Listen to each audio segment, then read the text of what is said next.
कानी बहू। किशोरी लाल जी के बेटे राघव की शादी की बात जगह जगह चल रही थी, लेकिन किशोरी लाल जी को कोई लड़की पसंद ही नहीं आती थी। और उसकी एक ही वजह थी, किशोरी लाल जी का लालची होना। उनको लड़की वालों से मोटा दहेज चाहिए था और इसी चक्कर में एक दिन वो एक बहुत पैसे वाले के घर अपने बेटे का रिश्ता लेकर पहुंचे। उस आदमी का नाम था ओम प्रकाश। देखे किशोरी लाल जी, मेरी एक ही बेटी है और मेरी सारी संपत्ति जायदाद सब कुछ मेरी बेटी नैना का ही है। पापा, नाम से लगता है बहुत खूबसूरत होगी। कितना अच्छा नाम है ना, नैना। ओ, वैसे बात तो सही है आपकी। अब इतना पैसा है, जमीन जायदाद है, इकलौती बेटी, आप भी क्या करेंगे? सब कुछ उसे ही देंगे ना। बिल्कुल ठीक पहचाना आपने। बस बेटी की शादी और सारी जायदाद उसके नाम।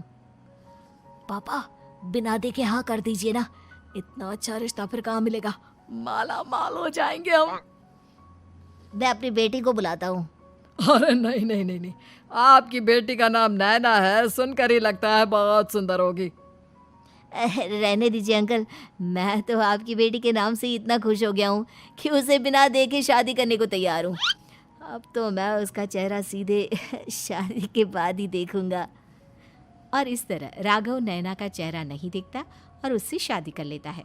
शादी के बाद अपनी सुहाग रात पर जब राघव नैना का घूंघट उठाकर देखता है तो नैना की आंखें बंद थी। कितनी खूबसूरत हो तुम नैना, जरा अपनी आंखें खोलकर मेरी तरफ देखो तो सही।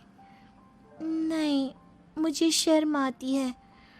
अरे, मैंने तुम्हें शादी से पहले भी नहीं देखा, और अब अगर तुम आंखें खोलकर मुझे देखोगी भी नहीं तो मुझे अच्छा कैसे लगेगा? इससे पहले कि नैना अपनी आंखें खोलकर राघव की तरफ देखती, अचानक से लाइट चली गई और राघव नैना को पूरी तरह से देख भी नहीं पाया। अगली सुबह नैना राघव के लिए नाश्ता बनाकर लेकर आई। अरे ये क्या, आधा पराठा सेका हुआ है और आधा बिल्कुल कच्चा। ये तुमने क्या किया नैना? बहू, तुमने क्या आधा पराठा तवे से नीचे लटका कर रखा था, जो आधा सेका है और आधा कच्चा? मुझे जितना दिखेगा उतना ही तो सीखूंगी ना पापा जी। जहाँ जहाँ मुझे नजर आ रहा था वहाँ मैंने सीख लिया, जहाँ जहाँ नहीं दिखा वहाँ कच्चा रह गया होगा। इसका क्या मतलब है? ये कैसा मजाक कर रही है तुम? अरे बहू, तुमने इतना लंबा घूंघट क्यों लगाया हुआ है? देखो, हमारे घर में बहुओं को बेटी की तरह रखा जाता है, और फिर तुम तो इतना सारा माल लेकर आई हो। देखो, ये घूंघट डालकर रखने की कोई ज़रूरत नहीं है। हाँ नैना, पापा जी ठीक कह रहे हैं, तुम तो आराम से रहो, अपना ही घर समझो। नैना अचानक से अपना घूंघट उठा लेती है। अरे ये क्या पापा, नैना की तो एक आंख फूटी हुई है। नाम से नैना, लेकिन ये तो कानी बहू निकली। मेरे साथ धोखा हुआ है, धोखा। बिना दिखाए अपनी कानी लड़की मेरे संग ब्याह दी। मुझे कानी बीवी नहीं चाहिए। मुझे अभी ओम प्रकाश जी से बात करनी पड़ेगी।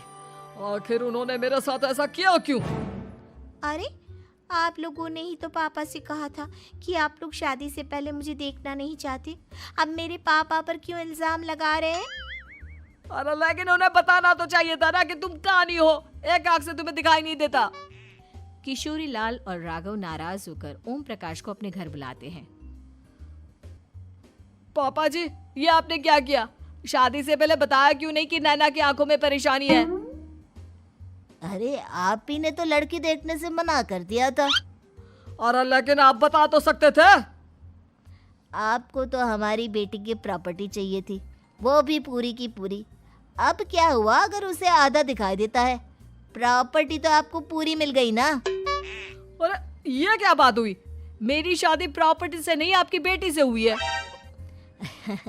अब ये तो पहले सोचना चाहिए था, तब तो मेरी प्रॉपर्टी देखकर तुम्हारी जुबान लप लप आ रही थी। लेकिन मैं कानी लड़की को अपनी बीवी बनाकर नहीं रख सकता। पापा, कुछ करिए ना आप। हाँ, करता हूँ।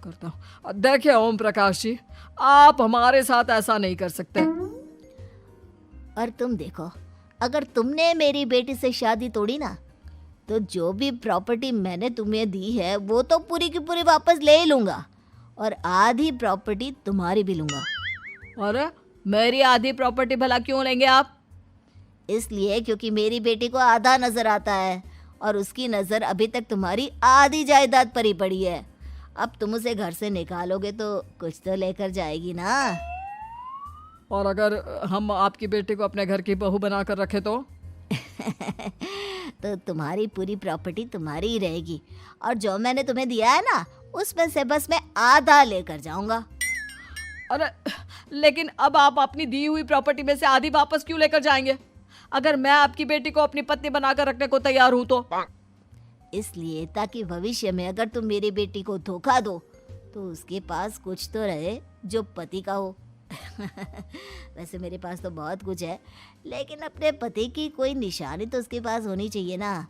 अब अगर तुमने मेरी बेटी को कहानी कहा तो तुम्हें प्रॉपर्टी भी कहानी ही मिलेगी, पूरी नहीं। जमाए राजा।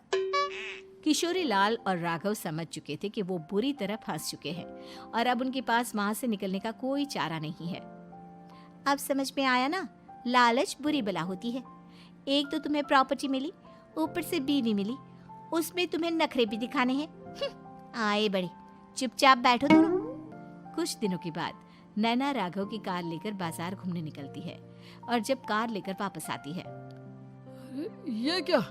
एक तरफ से मेरी गाड़ी पूरी खराब हो चुकी है। लगता है तुमने मेरी गाड़ी को किसी दूसरी गाड़ी के साथ एक्सीडेंट किया है। अरे अरे कितना बड़ा नुकसान कर दिया तुमने बहू। वो क्या है ना पापा जी, मुझे एक आंख से दिखाई नहीं दे रहा था, सामने से गाड़ी आ रही थी। मुझे तो सिर्फ आधा ही दिखाई दिया और वो गाड़ी मेरी कार से रगड़ते हुए निकल गई। अब मैं क्या करूं बताओ? आप इसे ठीक कराने के पैसे कौन देगा? तुम्हारे पापा? तुमने मुझसे इस तरह से बात की? अभी रुको। नैना राघव की शिकायत ओम प्रकाश को कर देती है।